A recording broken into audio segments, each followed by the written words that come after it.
we've been making a series of planter boxes along here.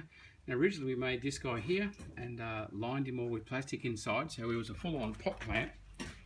That was for this system here with the above wall above it, and that's brilliant when you're renting or something like that. It's something you can bring a real beauty to a blank space, but and then actually take it with you if you're renting or moving house or something like that. It's all portable. Then we made another one here, and this guy we made more permanent. We didn't put a back onto him, and I was going to attach that with some brackets into the concrete, but it got filled with soil before that got done, and it just started sitting there.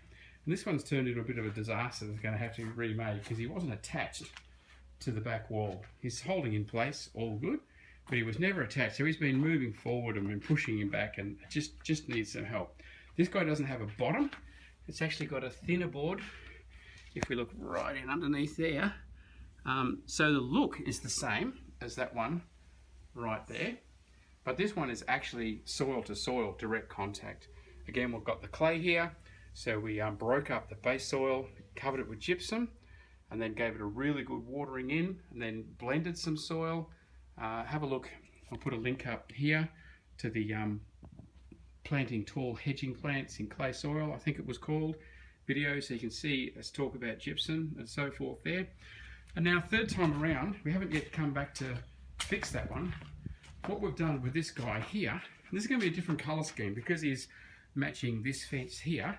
We're not going to stain these. All of these sleeper boxes started out the same colours, but these ones are stained and then lacquered, and this one is just natural as the sleeper comes. Now I've gotten hold of old second-hand treated pine sleepers, so a lot of the leaching of the chemicals and so forth has happened out of them. But if you're going to put edible plants like what you've got here, you still need to put plastic liner in, or what we did with that one was put 2 good coats of paint in, so the roots are not in contact with the timber or not in contact with the chemicals that are in the timber. So this guy here is the one I want to show you, and you'll see here he has got a back edge on him. So we, out on the concrete, constructed a box, and we've glued and bolted that all up. Just butt joints is fine, but I would recommend using construction adhesive so it stays together. Nice big long wood screws holding it all in place. And this one has a backboard. It's because the plinth board under the fence here was buried and it was really rotten. So what we've done, we've put a sleeper in the back, and then, as I said, made a box out of it. And also, because it's so long, we've also put a middle strut in here and screwed both ends so that it's not going to get the fat belly bow thing going out the front here. And then what we've done is we've staked this rear sleeper in place, and just absolutely smashed those stakes down so it's holding tight against the back fence, and that will hold the entire box in place. And there's another stake here. So we've belted those down below the soil level, so that'll all disappear. So far as you can see, this will just be a box sitting here, but no stakes out the front, nothing to bump your leg against or bang into or anything like that. And because it's constructed box, and because we've put the middle board in, joining it there, that'll hold the whole assembly in place. What actually happened with this box down here, the second one that we made, we had some friends over, and one of the kids decided to do the balance, walk the tightrope along the top edge of that, and because it wasn't attached, it just rocked and tipped right over. He wasn't hurt, thank goodness, but the garden bed took a bit of a beating.